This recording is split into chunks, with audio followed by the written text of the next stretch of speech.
રાજ્યભરમાં એબીવીપીના કાર્યકરો દ્વારા આજે ઉગ્ર આંદોલન કરવામાં આવ્યું હતું।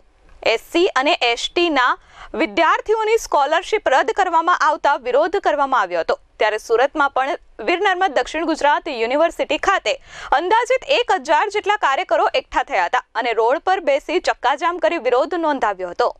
ગુજરાત સરકાર દ્વારા અનુસૂચિત જનજાતિના વિદ્યાર્થીઓ માટેની પોસ્ટ મેટ્રિક શિષ્યવૃત્તિ બંધ કરવાના નિર્ણય અને લો કોલેજોમાં પ્રવેશ પ્રક્રિયા પૂર્ણ ચાલુ કરવાની માંગ સાથે રાજ્યભરમાં વિરોધ પ્રદર્શન થઈ રહ્યા છે। રાજકોટ, સુરત, વડોદરા સહિત અનેક જગ્યાએ એબીવીપી દ્વારા એસસી એસટીના વિદ્યાર્થીઓને સ્કોલરશિપ ન મળતા વિરોધ નોંધાવવામાં આવી રહ્યો છે। ભાજપની વિદ્યાર્થી પાંખ દ્વારા રોડ રસ્તા ચક્કાજામ કરી પૂતળું બાળી સૂત્રોચ્ચાર કરી સરકારનો વિરોધ નોંધાવવામાં આવી રહ્યો છે। પોલીસે ઘટના સ્થળે પહોંચી કાર્યકર્તાઓને વિરોધ નોંધાવતા અટકાવતા પોલીસ અને કાર્યકર્તાઓ વચ્ચે ઘર્ષણ સર્જાયો હતો। સુરતમાં પણ એબીવીપીના મોટી સંખ્યામાં કાર્યકર્તાઓ અને વિદ્યાર્થીઓ આજે યુનિવર્સિટીની બહાર એકઠા થયા હતા અને વિદ્યાર્થી વિરોધી સરકાર હટાવો, શિક્ષણ અમારો અધિકાર છે, જનજાતિ શિષ્યવૃત્તિ પાછી લાવો જેવા ઉગ્ર સૂત્રોચ્ચાર સાથે સરકાર વિરુદ્ધ સૂત્રોચ્ચાર કરી રોષ વ્યક્ત કર્યો હતો। માત્ર સૂત્રોચ્ચાર જ નહીં, રસ્તા વચ્ચે બેસીને ચક્કાજામ પણ કર્યો હતો। એબીવીપીના ભારે વિરોધને પગલે ટ્રાફિક જામના દ્રશ્યો સર્જાયા હતા, જેના કારણે ત્યાંથી પસાર થતા વાહન ચાલકો પરેશાન થયા હતા। નમસ્તે, રવિ માંગરોળિયા, સુરત મહાનગર મંત્રીનું દાયિત્વ અખિલ ભારતીય વિદ્યાર્થી પરિષદ।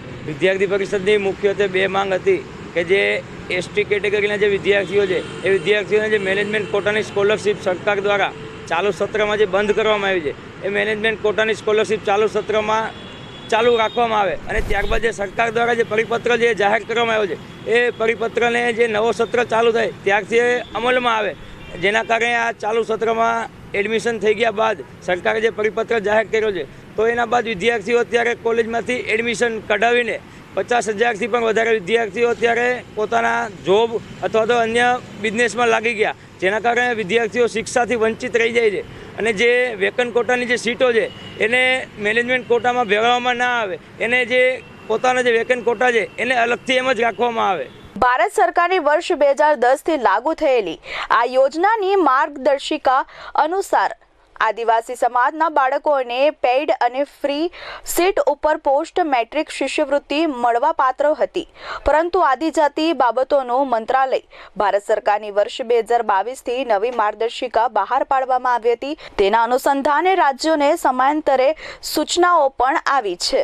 નવી સૂચનાઓ મુજબ પોસ્ટ મેટ્રિક શિષ્યવૃત્તિ યોજનાનો ઉદ્દેશ્ય અનુસૂચિત જનજાતિઓના તેજસ્વી તેમજ ગરીબ બાળકોને ઉચ્ચ શિક્ષણ મળે તેવો હોવો જોઈએ। મેનેજમેન્ટ ક્વોટામાં એટલે કે પેડ સીટ ઉપર પ્રવેશ મેળવે તો તે માટે શિષ્યવૃત્તિ નહીં આપવાનો નિર્ણય કર્યો છે। મારું નામ દેવ પટેલ છે। એમાં જે એસટી કેટેગરીના જે મેનેજમેન્ટ કોટામાં જે વિદ્યાર્થીઓ આવે છે તેની શિષ્યવૃત્તિ બંધ કરી દેવામાં આવી છે અને જે ગ્રાન્ટેડ એન્ડ લો કોલેજ છે તેમાં હજી સુધી વિદ્યાર્થીઓને એડમિશન થયા નથી, તેના કારણે વિદ્યાર્થી પરિષદ દ્વારા આજે ઉગ્ર વિરોધ પ્રદર્શન કરવામાં આવ્યું છે। માંગણી એ છે કે જે વિદ્યાર્થીઓને શિષ્યવૃત્તિ બંધ છે તે વિદ્યાર્થીઓને શિષ્યવૃત્તિ પાછી ચાલુ કરવામાં આવે અને જે એડમિશન અટકા છે ગ્રાન્ટેડ એન્ડ કોલેજમાં, લો કોલેજોમાં, તે પાછા પુનઃ ચાલુ કરવામાં આવે એવી અમારી વિદ્યાર્થી પરિષદની માંગણી છે। જે અમારી માંગણી પૂરી નહીં થાય તો આગળના દિવસોમાં વિદ્યાર્થી પરિષદ આ રીતે ઉગ્રમાં ઉગ્ર આંદોલન કરતું રહેશે। આજે 1000 જેટલા વિદ્યાર્થીઓ વિરોધ પ્રદર્શનમાં જોડાયા હતા। આપણી માંગણીઓ સતત 3 થી 4 મહિનાથી આ માંગણીઓ કરવામાં આવી છે, પણ હજુ સુધી કોઈ એનો જવાબ મળવામાં આવ્યો નથી। Bureau report S24 news, Surat.